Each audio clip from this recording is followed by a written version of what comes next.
Hi everyone, it's Yoni from Stand With Us. I'm coming to you from Ammunition Hill, site of one of the bravest battles in all of IDF history.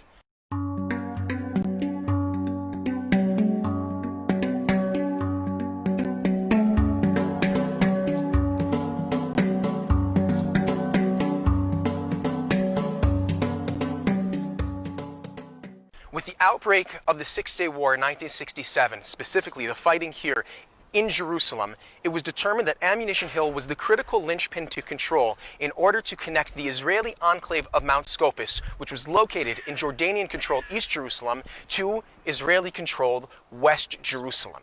The paratroopers arriving at Mount Scopus found themselves faced with a daunting task: difficult terrain, pitch black conditions, a lack of military intelligence, and they were soon to find out that even though they planned to attack with what they thought was 3 times the amount of soldiers that they needed, about 100 Israeli soldiers, they were facing near equal amounts of Jordanian soldiers, putting the attacking Israelis at a serious disadvantage. To make matters worse, with the dark conditions and the bullets flying overhead, the Israeli commander who was supposed to take this western trench made a small navigational error and ended up taking the wrong trench. The western trench was left exposed, setting the stage for the bravery of the Battle of Ammunition Hill.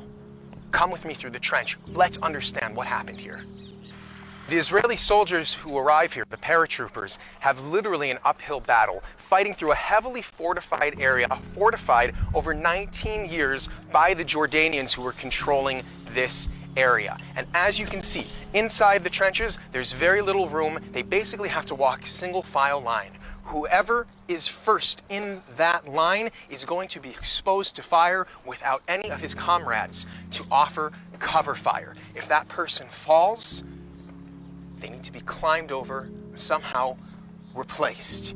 Every 100 yards or so, one of these bunkers sits with Jordanian soldiers inside, waiting for the Israeli soldiers to turn the corner so that they can ambush them and attack them. And what's going on outside of the trenches is not any better, with Jordanian fire coming to them from the heart of Ammunition Hill. The trenches were bad, outside was even worse. Guys, we're inside a Jordanian bunker right now. Like I said, every 100 or so meters, you turn the corner and you run into one of these bunkers. Now, inside the bunker, you have, somewhere between 3 to 5, and even as we're going to discover, much more, 8 and beyond Jordanian soldiers just waiting here. Look, it's reinforced.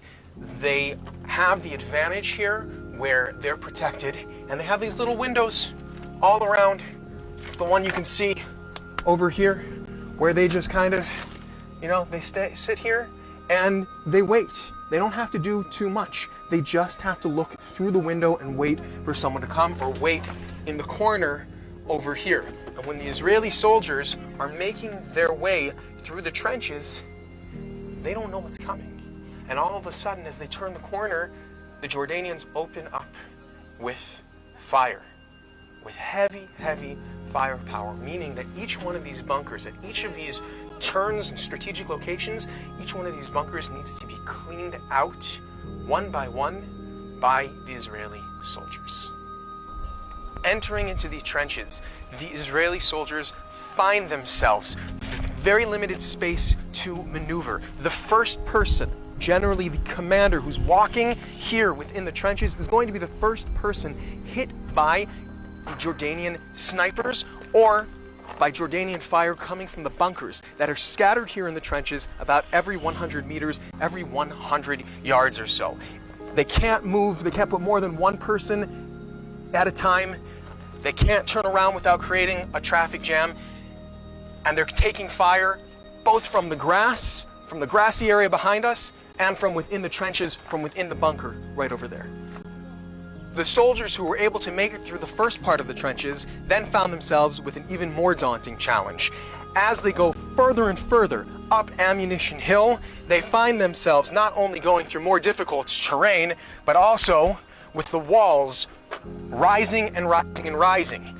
They can no longer look outside of the trenches and clearly see what's going on, and they find themselves with a very, very dangerous blind spot.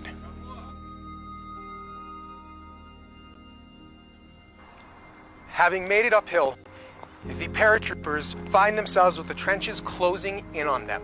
And while it might seem secure and safe, the reality is they can't see what's going on outside and they're vulnerable.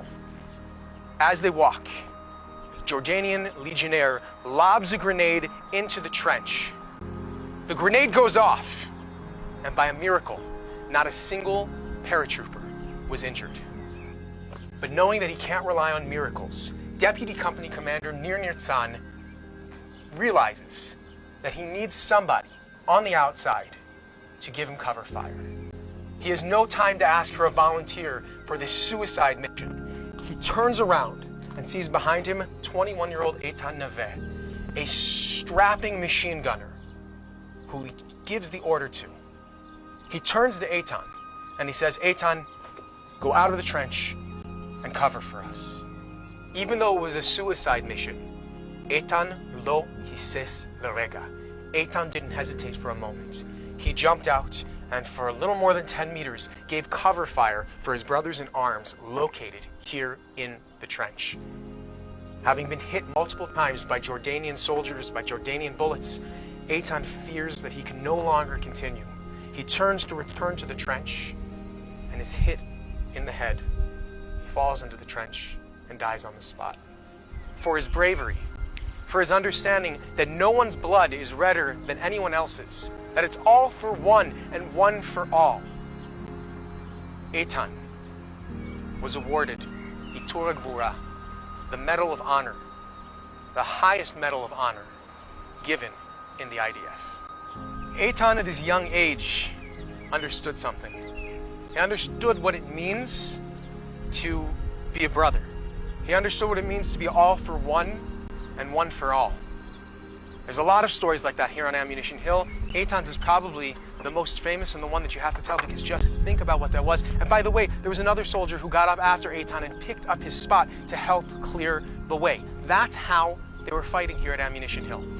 When his mother is asked, "What's the most incredible thing that you read on this honor given to Eitan?"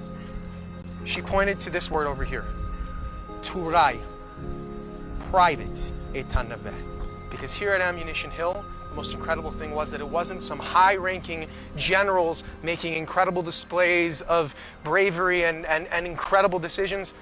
It was the bravery of the simple soldiers and their ability to take command after their commanders had been injured and killed.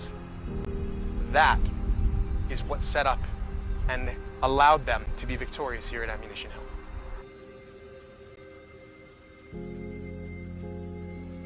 With the sun rising and the battle nearing its end, the Great Bunker becomes the final stronghold of the Jordanian legionnaires. Though it was thought to have been previously cleared out by the heroic actions of the Israeli soldiers Yaakov Chayamovich, Yehuda Kandel, and David Shalom, when those three soldiers come back here to search for ammunition and grenades, they discover that there were still Jordanian soldiers within the bunker. They try to blow the bunker up with a bazooka. The bazooka barely makes a scratch. The tank cannot bring its turret in to blow it up. Eventually, in an incredible act of teamwork, 16 kilograms of explosives are thrown from one end of the bunker to the other and placed bravely at the entrance of the bunker, in between shots and grenades being thrown. The explosives are set off.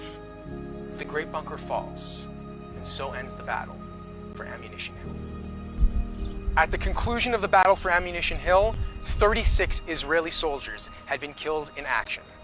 And before the rest of their brothers in arms could continue on with the task of reuniting Jerusalem, they built them a temporary memorial in honor and in memory of their fallen comrades. But that wasn't enough for the Israeli soldiers. And before they left Ammunition Hill, they buried 17 of the Jordanian soldiers who had been killed here in action and placed a sign over the grave saying, "Here lie 17 brave Jordanian soldiers." The battle for Ammunition Hill was a hard-fought battle on both sides and recognized by both Israeli and Jordanian soldiers as an incredibly brave battle. When summarizing the battle on Ammunition Hill, then Defense Minister Moshe Dayan put it as follows: "The battle for Ammunition Hill was one of the hardest fought battles against the Jordanians. But it wasn't the difficulty of the battle, nor was it the immense toll, the incredible amount of casualties that we paid in order to conquer Ammunition Hill that makes it an unforgettable battle. Rather, it was the personal bravery of each one of those Israeli soldiers that makes this battle one of the most historic battles in the history of the IDF." From here, the paratroopers would go on to link up Mount Scopus with the rest of Israeli-controlled Jerusalem. And sitting on the Mount Scopus ridge, the soldiers would receive the order to make their way to the Old City and reunite the entire Jewish people with their eternal capital.